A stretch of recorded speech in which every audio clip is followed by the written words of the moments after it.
Most people think moving away from an HOA means escaping the drama, but I learned the hard way that some people don't need rules to become obsessed with controlling your life. The day I bought 50 acres far outside the HOA, I believed I was finally free. No bylaws, no committees, no fines taped to my door, just open land and peace. But apparently that peace was exactly what my former neighbor, Karen, couldn't stand to see me enjoy.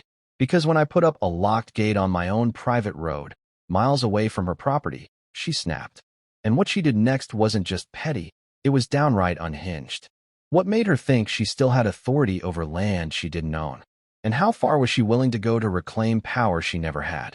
Before the chaos, my life was quiet, predictable, almost painfully ordinary. I had moved into that HOA community years earlier, back when I still believed that neatly trimmed lawns and perfectly spaced mailboxes translated to safety, stability, and good neighbors. And in the beginning, it felt that way.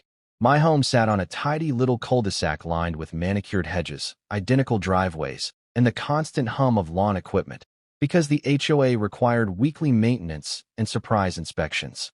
My days were simple.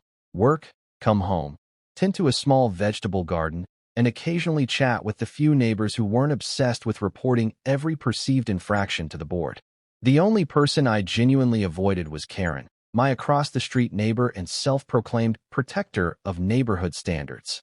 Even when she wasn't serving on the HOA board, she acted like she was. She patrolled the sidewalks. She stared at people's roofs with binoculars. She demanded explanations anytime someone changed a porch decoration or parked a guest car overnight.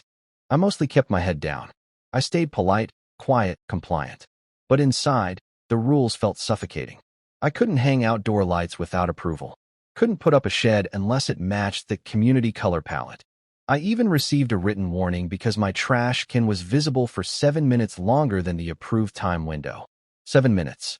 Still, I told myself to endure it. After all, so many people willingly tolerated HOAs. Maybe they were right. Maybe it was easier to follow the rules than fight them. But I didn't realize how deeply I'd been craving freedom until the day I accidentally found the land listing. 50 acres. A price shockingly below market. Remote. Quiet.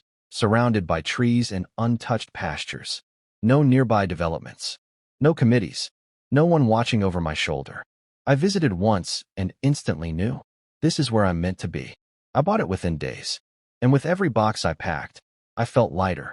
I thought my departure would close the book on HOA life and everyone involved. I certainly didn't expect anyone to care that I was leaving, especially not Karen. But the way she glared at me as the moving truck pulled away, arms crossed tightly over her floral blouse, I should have known it wasn't the end. Her sense of control didn't disappear just because I did. The moment I settled into my new land, I felt like a completely different person. The silence, the openness, the ability to shape my environment without permission, it was intoxicating. I built a long gravel road stretching from the main rural highway to the center of my property.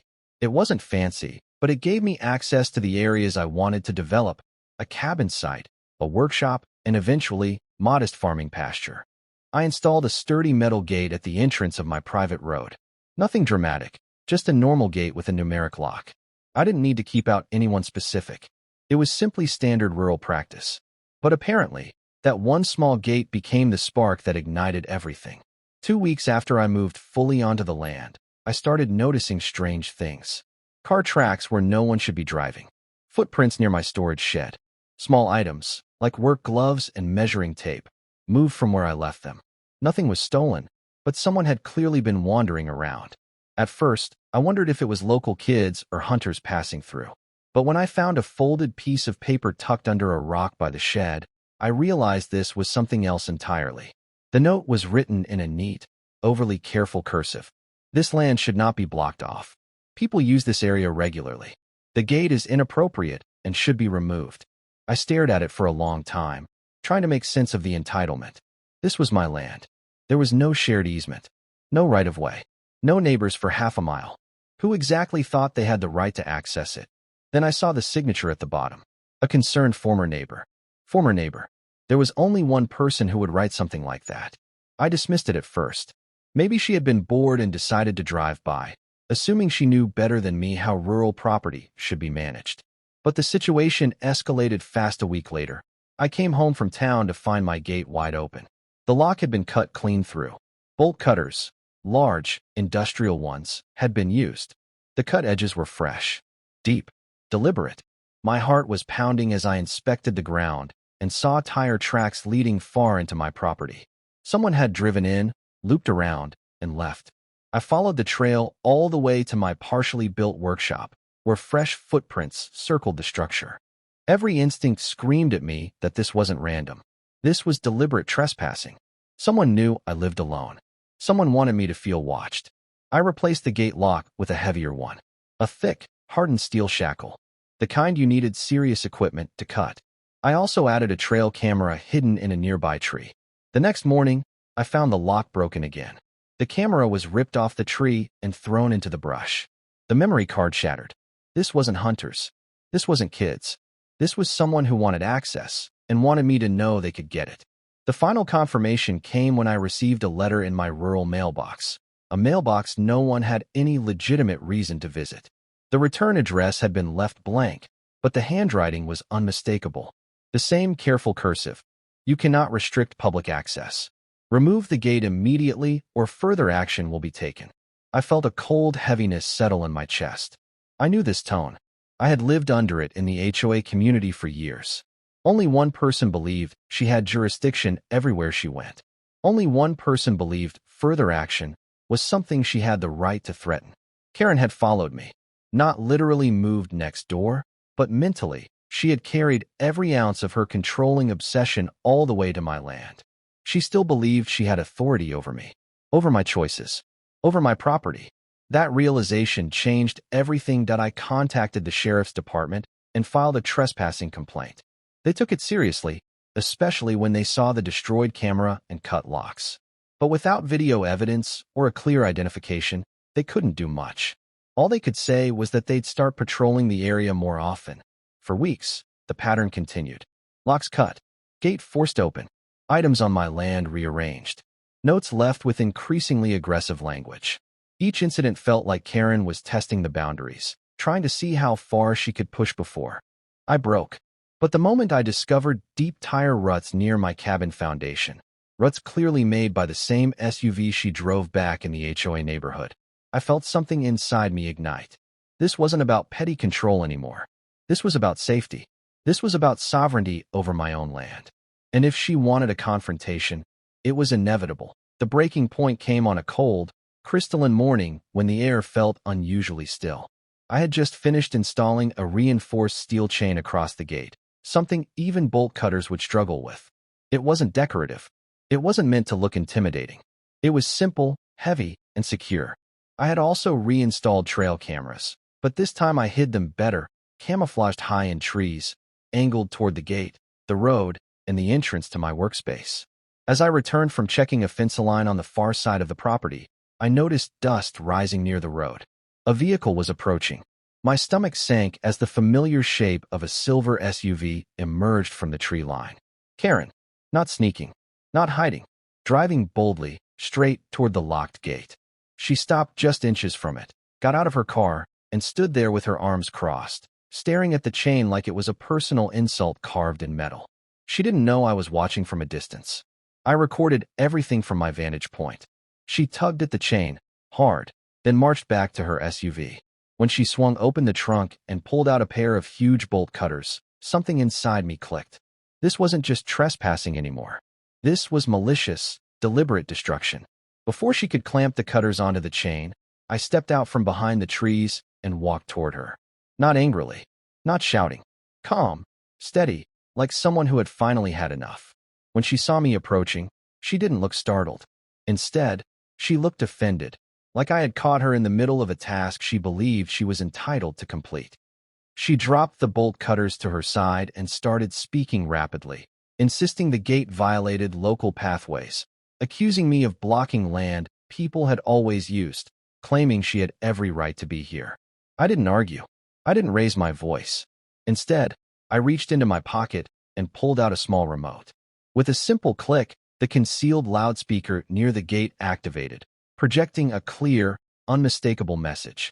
It was the sheriff's voice, taken from a phone call he'd allowed me to use for documentation. Anyone found on this property without the owner's consent will be charged with criminal trespassing. This land is not, and has never been, open to the public. Karen froze. Her face went pale, then flushed bright red. I showed her my phone, still recording. Then I pointed to the trail cameras. She looked around slowly, realizing she was surrounded by evidence. Not just of trespassing, but of intent. She tried to speak, tried to twist the narrative, blame me, claim ignorance, but her voice shook. Her confidence evaporated. And for the first time, she understood she wasn't in control. Not here. Not anymore. I called the sheriff and reported an active trespass. Karen panicked.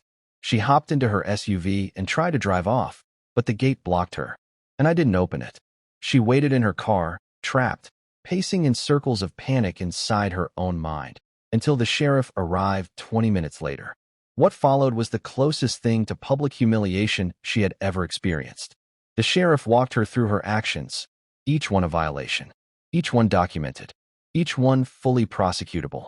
By the time she was escorted away, she wasn't the commanding woman from the HOA anymore. She was someone who had finally hit a wall she couldn't bully her way through. And as her SUV rolled away down the dusty road, something inside me shifted. I felt the weight of years of being controlled, watched, micromanaged, finally break. I was free. Truly, completely free. After the confrontation, everything changed. The sheriff followed through on his promises, filing an official trespassing charge and issuing a restraining order preventing Karen from coming within a half-mile of my property. She fought it, of course, wrote long, rambling complaints, insisted she was the victim, tried to claim my land was community property. But the law was firmly against her. Her case fell apart immediately. And once the legal consequences hit, the rest of her life began to unravel. People in the old HOA community started sharing stories, ones they had never felt brave enough to tell until now. About her harassing delivery drivers, about her spying on teenagers, about her filing dozens of baseless complaints just to assert dominance. For the first time in her life, she faced public accountability, not behind closed HOA meetings, not through petty warnings or whispered gossip. Real consequences, real exposure, real embarrassment. As for me, my land finally became what I always wanted, peaceful.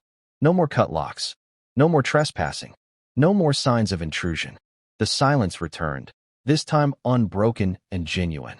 I finished building the cabin. I completed the workshop. I planted new trees along the road and watched them take root, growing stronger each season, much like I felt myself growing.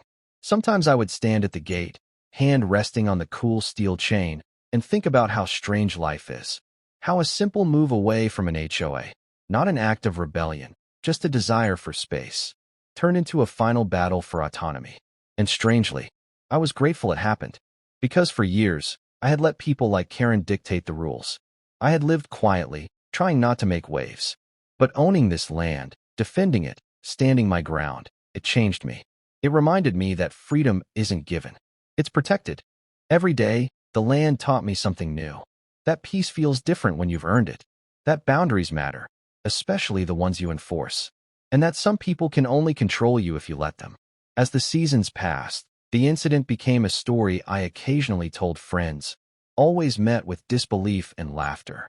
She really thought she could enforce HOA rules on 50 acres of private land, they'd say. And every time, I'd smile, remembering how surreal it all had been. But deep down, I knew it wasn't just about rules. It was about people who define their worth through control. And the moment they lose it, they become unpredictable. In the end, though, she lost everything she tried so hard to hold on to. I lost nothing, and gained far more than I ever expected. Now, when I lock that gate at dusk, hearing the solid click echo across the quiet fields, it reminds me of a promise I made to myself. Never again will I let someone else dictate what I can or cannot do in my own life. And as I walk back toward the soft glow of my cabin windows, I sometimes wonder, how many other people out there are living under the same kind of control, believing they have no choice? Maybe that's the real question. What would your life look like if you finally shut the gate on the people trying to control you?